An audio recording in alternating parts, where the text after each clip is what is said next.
ఎవరైనా మనకి హెల్ప్ చేస్తే సింపుల్గా థ్యాంక్స్ అండి అంటాం. థ్యాంక్స్, సారీ, ప్లీజ్ ఇవన్నీ రోజువారీ వ్యవహారంలో మనకి అలవాటైపోయాయి. అయితే మనిషికి చెప్పినట్టు చాట్‌జీపీటీకి కూడా థ్యాంక్స్ చెప్పొచ్చా? చెప్పొద్దు బాబోయ్ అంటున్నారు కొంతమంది. ఎవరో కాదు, సాక్షాత్తు ఆ చాట్‌జీపీటీని మన ముందుకు తెచ్చిన open AI CEO Sam Altman. అదేంటి, చాట్‌బాట్ మనకి హెల్ప్ చేసినప్పుడు థ్యాంక్స్ చెబితే తప్పేంటి? తప్పేం లేదు, కానీ మనం రోజు అలా థ్యాంక్స్, సారీలు చెబుతూ పోతే పాపం ఓపెన్ ఏఐ కంపెనీకి ఖర్చు ఎక్కువ అవుతుందట. Current bill కోట్లలోకి వెళ్తుందట. అరే, సింపుల్ థ్యాంక్స్ చెబితే కోట్లలో ఖర్చు అవుతుందా? ఇదేం వింత? మరి ఈ వింత ఏంటో మీరు తెలుసుకోండి.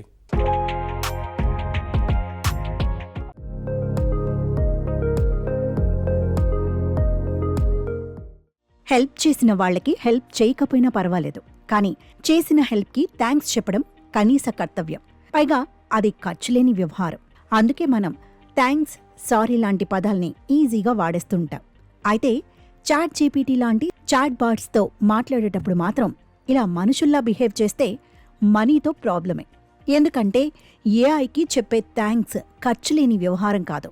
స్మార్ట్ ఫోన్స్, యాప్స్తో పాటు ఈ మధ్య చాట్‌జీపీటీ లాంటి ఏఐ చాట్ బాట్లు కూడా అలవాటైపోయాయి. ఏదైనా సమాచారం కావాలన్నా, కాసేపు సరదాగా కబుర్లు చెప్పాలన్నా చాట్ బాట్తో మాట్లాడేవాళ్లు పెరిగారు. చాట్ బాట్ మనిషి కాకపోయినప్పటికీ దాని టాక్ చూస్తే అచ్చ ఒక మనిషి అక్కడ ఉన్నట్టు అనిపిస్తుంది. అందుకే మనం దాన్ని హ్యూమన్లా ఫీల్ అయిపోయి అదే ఫీల్తో దానికి థ్యాంక్స్లు, సారీలు చెబుతూ ఉంటాం, ప్లీజ్ అంటూ ఉంటాం. ఇలాంటి మర్యాదపూర్వకమైన పదాలు వాడడం మంచిదే, కానీ నిజానికి అవసరం లేదు. ఈ చిన్న చిన్న మర్యాదపూర్వకమైన పదాల వల్ల ఏఐ కంపెనీలకి ఖర్చు ఎక్కువైపోతుంది. పైగా ఇంతా అంతా కాదు, ఏకంగా కొన్ని మిలియన్ల డాలర్లు ఎక్స్ట్రా ఖర్చు అవుతుంది. చాట్‌జీపీటీ విషయమే తీసుకోండి. ఇక్కడ రోజు మిలియన్ల కొద్ది వ్యక్తులు చాట్‌జీపీటీకి కోట్ల సార్లు థ్యాంక్స్లు, సారీలు చెబుతున్నారు. దాంతో ఓపెన్ ఏఐ వాళ్లకి అవసరమైన దానికంటే అదనంగా కరెంటు బిల్లు వచ్చేస్తోంది. కొన్ని పదుల కోట్ల డాలర్లు అనవసరంగా ఖర్చవుతోంది. ఈ విషయాన్ని స్వయంగా ఆ కంపెనీ సీఈఓ శామ్ ఆల్ట్మనే చెప్పారు.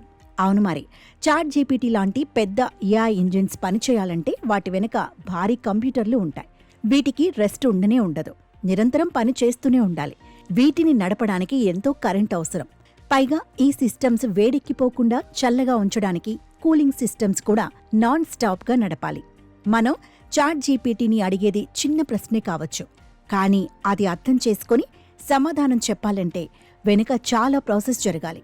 చాట్‌జీపీటీ మనకి ఏదైనా పని చేసి పెడితే మనం మర్యాదపూర్వకంగా థ్యాంక్ యూ అంటాం. అప్పుడది ఊరికే ఉండకుండా యు ఆర్ వెల్కమ్ అనో, నో మెన్షన్ అనో జవాబిస్తుంది. మరి మర్యాదకి తిరిగి మర్యాద ఇవ్వాలి కదా, అదే దానికి నేర్పారు. సో మళ్ళీ ఈ ఎక్స్ట్రా సమాధానాలకి మరికొంత కంప్యూటింగ్ పవర్, కరెంట్ ఖర్చవుతాయి. చిన్న చిన్నవే కావచ్చు, అనేక మంది చేస్తే అదే పెద్దదవుతుందని అపరిచితుడు అంటాడు. అలాగే రోజూ ప్రపంచవ్యాప్తంగా లక్షల మంది యూజర్లు చెబుతున్న థ్యాంక్ యూలు, ప్లీజ్లు, సారీలు అన్నీ కలిపి ఓపెన్ ఏఐ కంపెనీకి ఏడాది తిరిగేసరికి పదుల కోట్ల డాలర్లు ఎక్స్ట్రా కరెంటు బిల్లు తెస్తున్నాయి. ఆలోచించి చూడండి, చాట్‌జీపీటీతో మాట్లాడితే మనిషితో మాట్లాడినట్టు అనిపిస్తుంది, కానీ నిజానికి అది మనిషి కాదు కదా. అది కేవలం ఒక ఏఐ ఇంజిన్. దానికి ఫీలింగ్స్ కూడా ఏమీ ఉండవు కదా. అలాంటి దానికి మనం థ్యాంక్స్ చెబితే ఏంటి, చెప్పకపోతే ఏంటి? దాన్ని ఒక మిషన్ లాగే చూడాలి. కానీ మనకింకా అంతటి మెచ్యూరిటీ లేదు. హ్యూమన్ ఫీల్ కలిగాక ఊరుకో, మనిషితో ప్రవర్తించినట్టే ఏఐ టూల్తోనూ ప్రవర్తిస్తాం. థ్యాంక్స్, సారీ, ప్లీజ్ అనేస్తూ ఉంటాం. సరే, ఓపెన్ ఏఐకి ఖర్చు పెరిగిపోతోంది కాబట్టి మనం చాట్‌జీపీటీతో మర్యాదగా మాట్లాడడం మానేయాలా? అబ్బే, అక్కర్లేదని ఆల్ట్మన్ గారే చెబుతున్నారు. చిన్న చిన్న థ్యాంక్స్లకి, సారీలకి కూడా ఎంత ఖర్చు అవుతుందో సరదాగా స్టాటిస్టిక్స్ చెప్పానంతే. కానీ మీరు మాత్రం ఆపద్దు. చాట్‌జీపీటీకి థ్యాంక్స్ చెబుతూనే ఉండండి. అలా న్యాచురల్గానే మాట్లాడండి. అప్పుడే హ్యూమన్ ఫీల్ ఉంటుంది. మీ మర్యాద కోసం ఆ మాత్రం ఖర్చు మేం భరిస్తాం, నో ప్రాబ్లం అంటున్నారు. అయితే శామ్ ఆల్ట్మన్ కామెంట్స్ తర్వాత సోషల్ మీడియాలో ఎన్నో జోక్స్ పేలాయి. ముఖ్యంగా ఎక్స్లో చాట్ బాట్లకి థ్యాంక్స్ చెప్పే విషయం మీద ఎన్నో మీమ్స్ కనిపించాయి. ఏఐ ఇంజన్స్ ఇప్పటికే మనుషుల్లా మాట్లాడుతున్నాయి, హ్యూమన్ ఫీల్ తెప్పిస్తున్నాయి. ఇదంతా చూస్తుంటే ఏమో రేపు ఏఐ రోబోట్లు పెరిగిపోయి ఇంగ్లీష్ సినిమాల్లోలా ఏలేస్తాయేమో. ఒకవేళ అలాంటి టైమే వస్తే ఇప్పుడు మనం వాటికిచ్చిన మర్యాద అప్పుడు పనికొస్తుందిగా అని కొందరు జోక్స్ పేలుస్తున్నారు. ఏఐకి కోపం వస్తుందేమోనని ఇప్పట్నుంచి భయంతో మర్యాదగా ఉంటున్నామంటూ కొందరు కామెడీ చేశారు. ఇక కొందరైతే శామ్ ఆల్ట్మన్నే టార్గెట్ చేశారు. ఆల్ట్మన్ గారు, మీరు మీ కరెంటు ఖర్చుల గురించి చెప్పారు, కానీ చాట్ జీపీటీల వల్ల మా యూజర్స్కి పెరిగిన ఖర్చుల మాటేమిటి?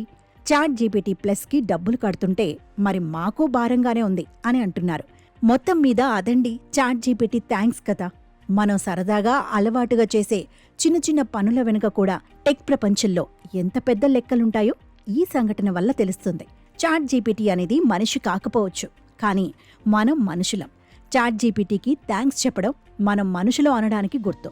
ఏదేమైనా మనిషిని మనిషిలా నటించే మెషిన్ని విడివిడిగా ఎలా గుర్తించాలో, రెండింటినీ వేరేవేరేగా ఎలా డీల్ చేయాలో మనిషి ఇప్పటినుంచే నేర్చుకోవాలి.